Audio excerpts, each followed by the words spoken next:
Apa kabar para pemirsa? Saya Jonathan. Kini Anda tengah mengikuti Warta Berita PTS.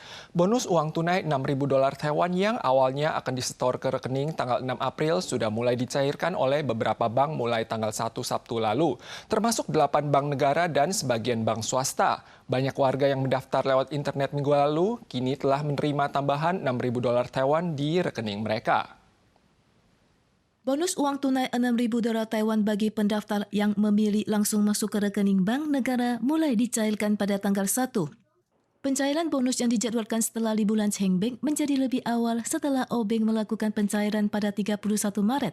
8 bank negara dan sebagian bank swasta seperti China Trust dan Taishin melakukan pencairan bonus pada tanggal 1. Sementara kantor pos mencairkan bonus pada tanggal 2 untuk menghindari tabrakan dengan hari pembagian gaji.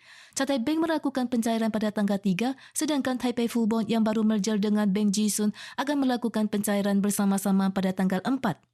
因为我们邮局有很多的薪资存款户哦，那他们的发薪日也都是定在1号，而且量很大，所以我们避开这个日期哦，那把6000块入账的日期哦定在隔天，就是4月2号。 Yuan Eksekutif merilis video publisitas anti penipuan terbaru. Di dalam video, Perdana Menteri Chen Chien-jen berdialog dengan wakilnya Cheng Wen-chan mengingatkan bahwa pemerintah tidak akan mengirim SMS, menelepon atau mengirim email tentang pembagian bonus uang tunai. Masyarakat yang memiliki pertanyaan dapat menghubungi saluran konsultasi gratis 1988 untuk informasi aktual. Hujan musim semi tiba tanggal 1, namun durasinya sangat singkat, sehingga cadangan air utama di Taiwan tidak menunjukkan penambahan signifikan dan upaya penanggulangan kemarau sangat terbatas. Cadangan air di Waduk Chengwen hanya tersisa 11,3%, sementara di Danau San Mun juga tinggal 53%. Teluk Yue di Danau San Mun kembali muncul, walau menarik wisatawan untuk berfoto juga menunjukkan kondisi air yang kritis. Selain itu, cadangan air di Waduk Teci di wilayah sentral hanya tinggal 51,4%. Danau Liyue di Miaoli dan Waduk Mingte tinggal 40%, dan Waduk Paihe di kawasan selatan juga hanya tinggal 30%. Ditjen Sumber Air menyampaikan curah hujan musim semi sangat terbatas. Kondisi air di Taiwan masih belum memadai. Berita hoaks yang berseliweran di internet merupakan masalah yang harus dihadapi semua negara. Laporan penelitian terbaru yang dirilis oleh University of Gothenburg di Swedia menunjukkan bahwa Taiwan adalah negara yang paling terpengaruh oleh informasi hoaks asing di seluruh dunia dan menduduki peringkat pertama selama 10 tahun berturut-turut. Hasil penelitian juga menunjukkan bahwa berita hoaks di Taiwan sebagian besar berkaitan dengan Tiongkok. Waspada dengan berita palsu. Laporan terbaru University of Gothenburg di Swedia menunjukkan Taiwan merupakan negara terdampak hoaks atau berita palsu dari luar negeri terparah di dunia selama 10 tahun berturut-turut. Pakar menyebutkan penelitian lain juga membuktikan bahwa disinformasi Taiwan sebagian besar berkaitan dengan Tiongkok.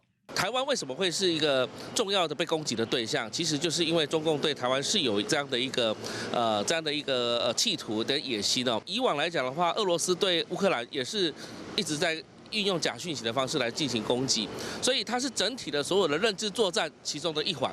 Menurut pakar, pencegahan dan pengendalian informasi palsu harus dilakukan dari semua aspek karena penyebaran hoaks yang cepat melalui media sosial dan ponsel. Untuk itu, edukasi literasi masyarakat dan mengembangkan kemampuan penilaian independen menjadi prioritas utama. 或者是一个短期的、及时的，要去针对在平台或网络上流传的假讯息，然后加以澄清，然后甚至反驳，及时的去破除这假讯息的话，也是降低假讯息的危害。 Sebagai antisipasi jangka panjang, Yuan Eksekutif akan meningkatkan kemampuan masyarakat dalam mengidentifikasi informasi palsu, didukung tanggapan langsung dari aparat bersangkutan untuk segera mengklarifikasi berita palsu, kemudian mencegah penyebaran hoaks melalui bantuan platform media, dan terakhir meminta pertanggungjawaban penyebar atas pelanggaran hukum. Tentara Pembebasan Rakyat Tiongkok baru-baru ini kembali melakukan latihan militer di Laut Tiongkok Timur dan menyatakan bahwa 3 kapal perusak mereka telah siap berperang kapan saja. Menurut analisis pakar, latihan militer oleh TPR di Laut Tiongkok Selatan dan Timur dan Laut Kuning merupakan tanggapan terhadap latihan militer bersama antara Amerika Serikat dan Filipina. Tanggal 3 pagi, pesawat Tiongkok kembali mengusik zona identifikasi pertahanan udara barat daya Taiwan. TPR tidak hanya mengganggu Taiwan, namun juga melancarkan latihan militer di Laut Tiongkok Timur untuk persiapan tempur. Bahkan menyatakan bahwa 3 kapal perusak mereka siap bertempur kapan saja. Situasi di Selat Taiwan menegang. Kepala Staf Gabungan Amerika Mark Alexander Milley mengingatkan bahwa asumsi publik terhadap perang antara Amerika dan Tiongkok perlu diredakan. Ia menekankan bahwa Amerika dan Tiongkok tidak berada di ambang perang saat ini dan Taiwan tidak mudah ditaklukkan. Indonesia adalah produsen nikel terbesar untuk bahan baku baterai kendaraan listrik. Banyak perusahaan domestik dan asing bersaing untuk mendapatkan cadangan nikel Indonesia. Namun antusiasme penambangan nikel ini telah berlanjut menjadi persaingan dengan petani untuk mendapatkan lahan, bahkan menyebabkan polusi lingkungan dan memicu konfrontasi dengan para petani setempat. Dengan parang di tangan, para wanita bergerak menuju puncak gunung untuk melindungi kebun mereka karena tanaman yang telah susah payah ditanam dihancurkan begitu saja beberapa hari sebelumnya tanpa pemberitahuan. Karena ini pohon cengkeh sudah habis semua.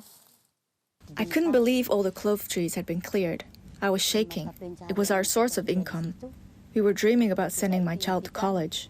When we went up to find the trees were all gone, I was devastated. Pas kita naik itu tidak ada, itu hancur. Pulau Wawoni yang terletak di sebelah tenggara Sulawesi dulunya merupakan rumah dari kera hantu, tetapi karena pulau ini kaya akan biji nikel, membuat perusahaan nikel PT GKP tertarik untuk melakukan penambangan.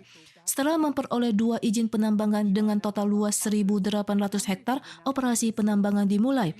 Untuk memperluas area tambang, perusahaan terus berusaha untuk membeli lahan dari warga setempat, namun gagal karena banyak dari petani lokal yang mengandalkan hasil panen untuk mencari nafkah tidak bersedia menjual.